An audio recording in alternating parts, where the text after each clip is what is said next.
नमस्कार। आकाशवाणी समाचार अंसाण मां तमन्ना लालवाणी।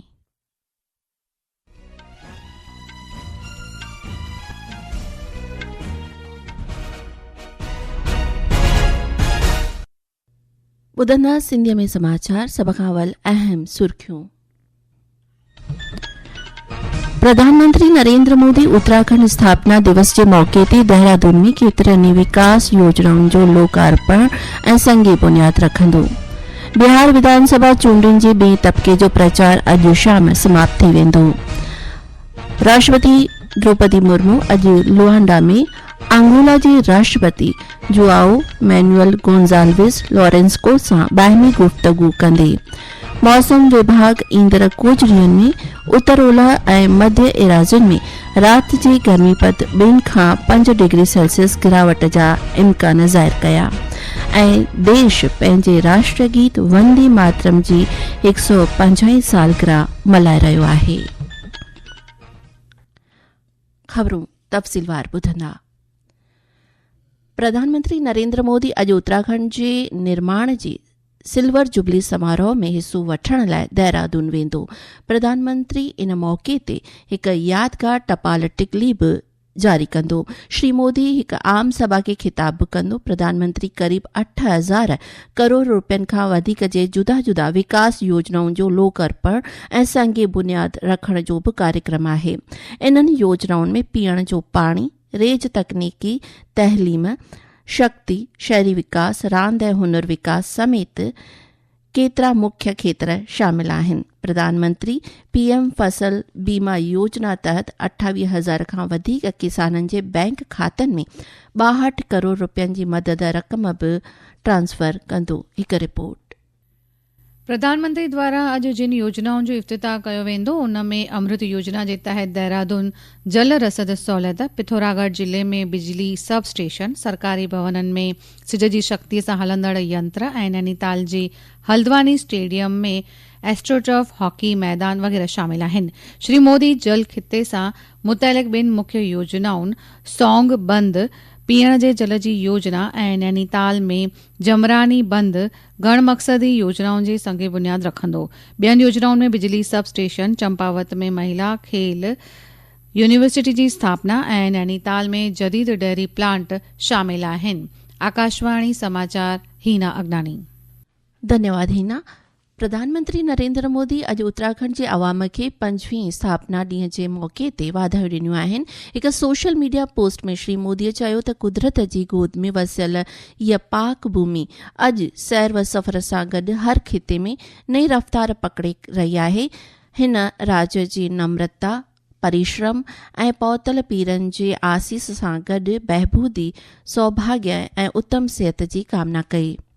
बिहार विधानसभा चूंडुनि जे ॿिएं ऐं आख़िरी तबके जी चूंड प्रचार मुहिम अॼु शाम जो मुकमल थी वेंदी। हिन तबके में 11 नवंबर ते 122 विधानसभा चूंड तकनि जे 20 ज़िलनि में वोटिंग थींदी। आख़िरी तबके में 3.7 करोड़ वोटर 1,302 उम्मीदवारनि जी क़िस्मत जो फ़ैसिलो कंदा।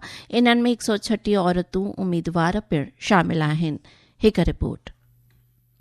बिहार में विधानसभा चूंडुनि जे मद्देनज़र अॼु आख़िरी ॾींहं ते एनडीए ऐं महामुआज़ ॿिन्हिनि जी आला अॻवाननि तरफ़ां रैलियूं कढियूं वेंदियूं ऐं तक़रीरूं थींदियूं। बीजेपी जे आला अॻवान ऐं मरकज़ी गृह मंत्री अमित शाह सासाराम ऐं अरवल में अवामी रैलियूं कढंदा। सलामती मंत्री राजनाथ सिंह औरंगाबाद ऐं कैमूर में अवामी सभाउनि खे ख़िताब कंदो। जनता दल यूनाइटेड जो सरबराह ऐं मुख्यमंत्री नीतीश कुमार औरंगाबाद, गया ऐं कैमूर में रैलियूं कढंदो। उत्तर प्रदेश जे मुख्यमंत्री योगी आदित्यनाथ अररिया, सुपौल ऐं मधुबनी में अवामी सभाउनि में भाग वठंदो। महामुआज़ लाइ कांग्रेस अॻवान राहुल गांधी पूर्णिया ऐं किशनगंज ऐं अवामी सभाउनि में ख़िताब कंदो ऐं रैलियूं कढंदो। राष्ट्रीय जनता दल जी तेजस्वी यादव रोहतास तोड़े औरंगाबाद में अवामी सभाऊं कढण जूं ख़बरूं आहिनि।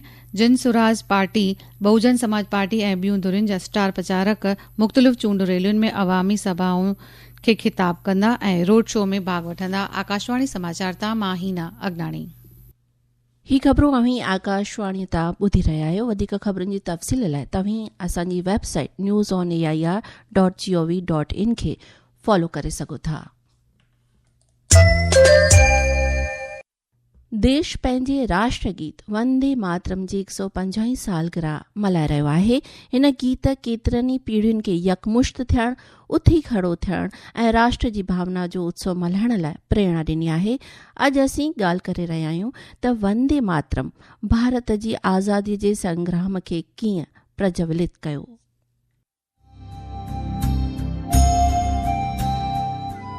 वंदे मातरम गीत की शक्ति और जोश 1905 में जीवंत हुआ। इस दौरान ब्रिटिश राज बंगाल को विभाजित करने का प्रयास कर रहा था। स्वदेशी आंदोलन भी शुरू हो गया था। इसमें वंदे मातरम सबसे प्रमुख और एकीकृत नारे के रूप में उभरा। ये सड़कों, स्कूलों और स्वतंत्रता सेनानियों के दिलों में गूंज रहा था। वंदे मातरम केवल एक नारा नहीं बल्कि एक ऐसा मंत्र था जिसने प्रदर्शनकारियों को एकजुट किया और भारत के स्वतंत्रता संग्राम की धड़कन बन गया। इसी गीत ने भारत के लोगों में स्वशासन और आत्मनिर्भरता की भावना को प्रज्वलित किया। 1905 में वंदे मातरम की जागृत भावना से प्रेरित होकर भारतीय चित्रकार अवनींद्रनाथ टैगोर ने उस भावना को कैनवास पर अमर कर दिया। उन्होंने भारत माता का प्रतिष्ठित चित्र बनाया जिसमें भारत को एक देवी और भारतीय राष्ट्रवादी आंदोलन के प्रतीक के रूप में दर्शाया गया। अरबिंदो घोष, रविंद्रनाथ टैगोर और लाला लाजपत राय जैसे महान दूरदर्शी विभूतियों ने भारत के लोगों से एकजुट होकर अपनी आवाज उठाने और वंदे मातरम को स्वतंत्रता और आस्था के लिए आह्वान के रूप में इस्तेमाल करने का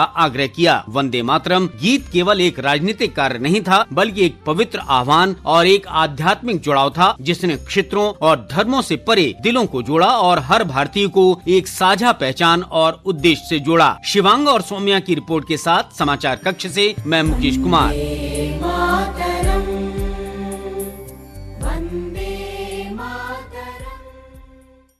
राष्ट्रपति द्रौपदी मुर्मू अफ्रीका जे 2 ॾींहनि जे सरकारी यात्रा जे पहिरें तबके में अंगोला पहुती आहे। हूअ भारतीय वक़्त मुताबिक़ काल्ह राति 11 बजे राजधानी लुआंडो पहुती। हिकु रिपोर्ट।